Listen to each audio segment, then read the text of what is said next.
പത്തരമാറ്റിൻ്റെ ഇന്നത്തെ വിശേഷത്തിലേക്ക് എല്ലാ കൂട്ടുകാർക്കും സ്വാഗതം. അങ്ങനെ ജയൻ ദേവയാനിയോട് പറയുന്നുണ്ട്, മുത്തശ്ശനും മുത്തശ്ശിക്കും ആദർശിനും ഒക്കെ നിന്നോടുള്ളതിനേക്കാൾ സ്നേഹമാണ് നയനമോളോട്. ഓഹോ, അപ്പോൾ ജയേട്ടനും അങ്ങനെ തന്നെയാണോ? എന്താ ഒന്നും മിണ്ടാത്തത്? ഉത്തരം കിട്ടാൻ വൈകിയപ്പോൾ തന്നെ മനസ്സിലായി ജയേട്ടനും എന്നേക്കാൾ ഇഷ്ടം ഇപ്പോൾ അവളോടാണെന്ന്. അപ്പോൾ ജയൻ പറയുന്നുണ്ട്, അവൾ എനിക്ക് മരുമകളല്ല, മകൾ തന്നെയാണ്. അവളില്ലാത്തത് കൊണ്ട് എനിക്കും മനസ്സിനൊരു സുഖം തോന്നുന്നില്ല. ശരിക്കും അവളില്ലാത്ത ഈ വീട് ഒരു പ്രേതാലയം പോലെയാണ്. അവളെ വെറുക്കുന്ന കുറച്ച് പേരുണ്ട് ഇവിടെ. അതൊഴിച്ച് മറ്റുള്ളവർക്കെല്ലാം അവൾ ഇവിടെ ഇല്ലാത്തത് ഒരു വിങ്ങൽ തന്നെയാണ്. ഞാൻ കൂടുതൽ പറയുന്നില്ല. ഇനി എന്തെങ്കിലും പറഞ്ഞാൽ അത് പിന്നെ ഒരു വഴക്കാകുമെന്ന് പറഞ്ഞ് ജയൻ അവിടുന്ന് പോകുന്നുണ്ട്. പിന്നെ കാണിക്കുന്നത് ആദർശിനെയാണ്. വലിയ വിഷമത്തിലാണ് ആദർശ്. അപ്പോഴേക്കും നയന ആദർശിനെ ഫോണിൽ വിളിക്കുന്നുണ്ട്. നയനയാണെന്ന് അറിഞ്ഞപ്പോൾ ആദർശ് ഫോൺ എടുക്കുന്നില്ല. ആദർശിന് ചെറിയൊരു പരിഭവമൊക്കെ ഉണ്ട് നയനയെ വിളിക്കാൻ ചെന്നിട്ട് അവൾ കൂടെ വരാത്തതിൽ. പിന്നെ നയനിങ്ങനെ ചിന്തിക്കുന്നുണ്ട്, ഇതെന്താ ആദർശേട്ടൻ ഫോൺ എടുക്കാത്തത്?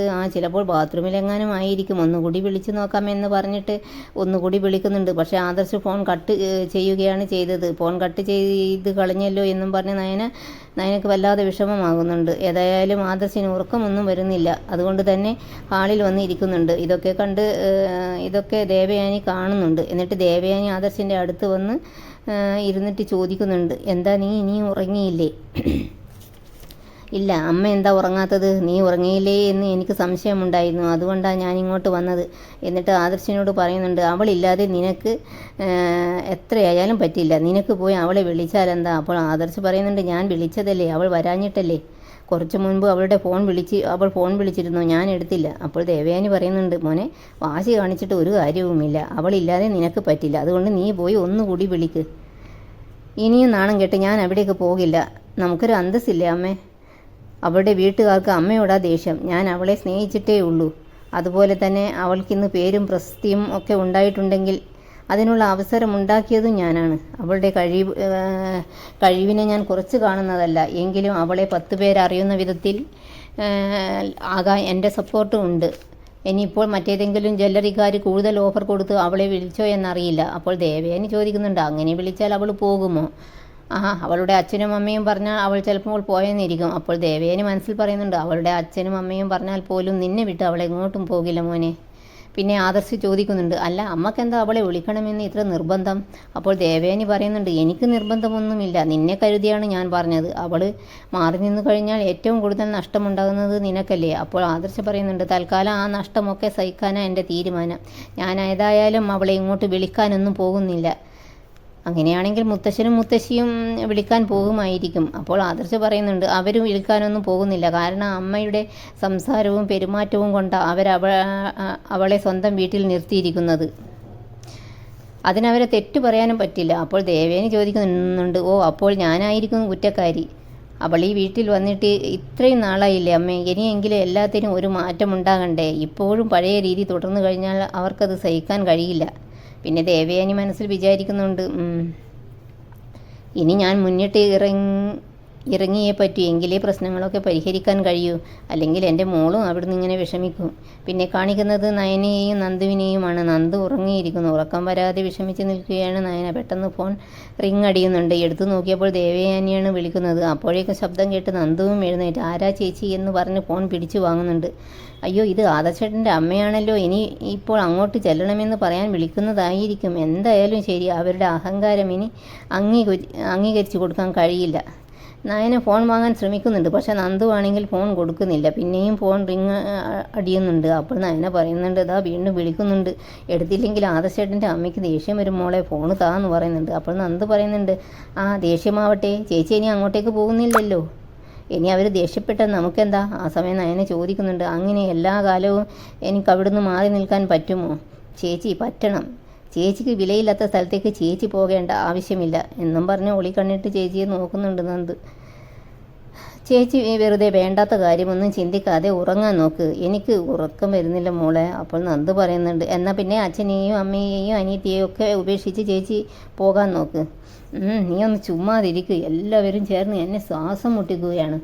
അപ്പോൾ നന്ദുവിനിങ്ങനെ ചിരി വരുന്നുണ്ട്. എന്നിട്ട് മനസ്സിൽ പറയുന്നുണ്ട്, ഞങ്ങളെയൊക്കെ കുറേ കുരങ്ങ് കളിപ്പിച്ചിട്ട് ഇപ്പോൾ ചൂടാകുന്നത് കണ്ടില്ലേ?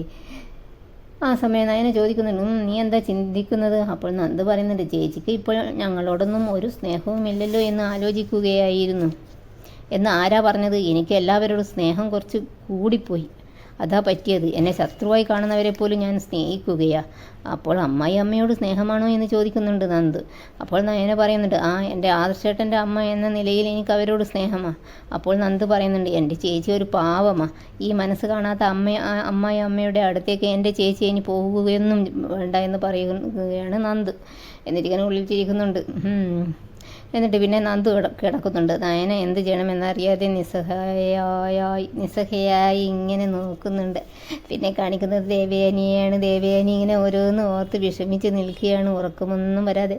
പിന്നെ കാണിക്കുന്നത് പിറ്റേന്ന് രാവിലെയാണ്. ദേവയാനി നല്ല കുളിച്ച് ഒരുങ്ങി വരികയാണ്. അപ്പോൾ ജയൻ ചോദിക്കുന്നുണ്ട്, "നീ എങ്ങോട്ടാ അതിരാവിലെ?" അന്നേരം ദേവയാനി പറയുന്നുണ്ട്, "ഞാൻ അമ്പലത്തിലേക്ക് പോവുകയാണ്." അപ്പോൾ ജയൻ പറയുന്നുണ്ട്, "അതിന് അമ്പലത്തിൽ പോയിട്ട് മാത്രം കാര്യമില്ല. ഇവിടെ എല്ലാവരും ആഗ്രഹിക്കുന്നത് നയന മോളുടെ തിരിച്ചു വരവാണ്.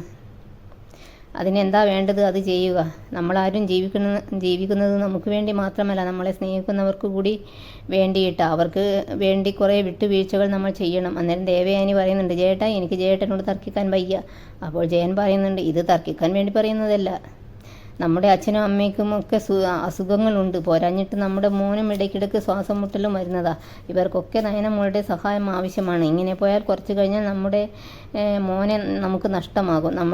നമുക്ക് ചിലപ്പോൾ നയനയുടെ വീട്ടിൽ പോയി നമ്മുടെ മോനെ കാണേണ്ടി വരും. നമ്മുടെ മോന് അവളില്ലാതെ ജീവിക്കാനൊന്നും പറ്റില്ല. അത് നീ മനസ്സിലാക്ക്." അന്നേരം ദേവയാനി പറയുന്നുണ്ട്, എല്ലാം എനിക്ക് മനസ്സിലാകുന്നുണ്ട്. എല്ലാവരെയും എനിക്ക് മനസ്സിലാകുന്നുണ്ട്." അതും പറഞ്ഞ് അമ്പലത്തിലേക്ക് പോകാൻ തുടങ്ങുന്നുണ്ട്. അങ്ങനെ പോകുമ്പോൾ മുറ്റത്ത് കോലം വരയുന്ന നയനയെ ഇങ്ങനെ ഓർമ്മിക്കുന്നുണ്ട്. അതൊക്കെ ദേവയാനിക്ക് വളരെ മിസ് ചെയ്യുന്നുണ്ട്. അങ്ങനെ അമ്പലത്തിൽ വെച്ച് ദേവയാനി നന്നായി പ്രാർത്ഥിക്കുന്നുണ്ട്, "എൻ്റെ നയനമോളെ എൻ്റെ കൂടെ വിടാൻ അവളുടെ അച്ഛനും അമ്മയും തയ്യാറാകണേ" എന്ന്.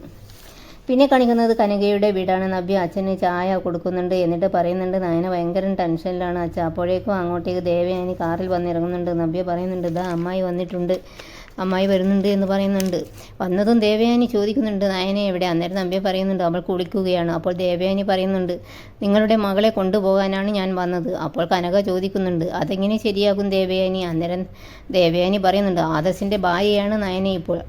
അവൻ വന്ന് വിളിച്ചിട്ട് പോലും നിങ്ങൾ അവനൊപ്പം അവളെ പറഞ്ഞു വിട്ടില്ല." അപ്പോൾ ഗോവിന്ദൻ പറയുന്നുണ്ട്, "അങ്ങനെ പറഞ്ഞേക്കുന്നത് ശരിയല്ലല്ലോ. ഇപ്പോഴും നയനയെ ഒരു അന്യ പെൺകുട്ടിയെ പോലെയല്ലേ ആദർശിൻ്റെ അമ്മ കാണുന്നത്. ഞങ്ങൾക്കിതൊക്കെ കണ്ടു മടുത്തു. അതുകൊണ്ടാണ് ഞങ്ങൾ അവളോട് ഇവിടെ നിൽക്കാൻ പറഞ്ഞത്" എന്ന് പറയുകയാണ് കനക. അപ്പോൾ ദേവയാനി ചോദിക്കുന്നുണ്ട്, "അതുതന്നെയാണോ അവളുടെ തീരുമാനം? അവൾക്കും അങ്ങോട്ട് വരുന്നത് ഇഷ്ടമല്ലേ?" അന്നേരം, "അതൊന്നും ഞങ്ങൾക്ക് അറിയില്ല അമ്മായി" എന്ന് പറയുന്നുണ്ട് നവ്യ. "അറിയില്ലെങ്കിൽ എനിക്കറിയണം. രണ്ടിലൊന്നറിയാനാ ഞാൻ വന്നത്. നീ പോയി അവളെ വിളിക്ക്." നവ്യ എന്നിട്ട് നയനയെ വിളിക്കാൻ പോകുന്നുണ്ട്. പിന്നെ ദേവയാനി പറയുന്നുണ്ട് കനകയോടും ഗോവിന്ദനോടും, "നയനയില്ലാതെ ആദർശിന് പറ്റില്ലെന്ന് നിങ്ങൾക്കറിയാം. അത് മനസ്സിലാക്കി നിങ്ങളെല്ലാവരും ഒത്തു കളിക്കുന്നതല്ലേ." അപ്പോൾ ഗോവിന്ദൻ പറയുന്നുണ്ട്, "ഞങ്ങളങ്ങനെ അവസരം മുതലാക്കുന്നവരല്ല." അപ്പോൾ പിന്നെ എന്താ ഈ ചെയ്യുന്നത് എന്ന് ചോദിക്കുന്നുണ്ട് ദേവയാനി. "എനിക്ക് മനസ്സിലാകാഞ്ഞിട്ട് ചോദിക്കുക. ഇതുവരെ ഇല്ലാത്ത വാശിയാണല്ലോ നിങ്ങൾ ഇപ്പോൾ കാണിക്കുന്നത്." അന്നേരം കനക പറയുന്നുണ്ട്, "ഞങ്ങൾക്കൊരു വാശിയുമില്ല. നയനമോളോട് പറയാനുള്ളതൊക്കെ ഞങ്ങൾ പറഞ്ഞിട്ടുണ്ട്. അതനുസരിച്ച് നയനമോൾക്ക് എന്ത് വേണമെങ്കിലും തീരുമാനിക്കാം." ഇതൊക്കെ കേട്ട് ദേഷ്യവും സങ്കടത്തിലും നിൽക്കുന്ന ദേവയാനിയെ കാണിച്ചുകൊണ്ട് ഇന്നത്തെ എപ്പിസോഡിൻ്റെ കഥ ഇവിടെ അവസാനിക്കുകയാണ്. നിങ്ങൾക്ക് ഈ വീഡിയോ ഇഷ്ടപ്പെടുമെന്ന് വിശ്വസിക്കുന്നു. ഇഷ്ടപ്പെട്ട സബ്സ്ക്രൈബ്, ലൈക്ക് ഒക്കെ ചെയ്യണേ. Thanks for watching.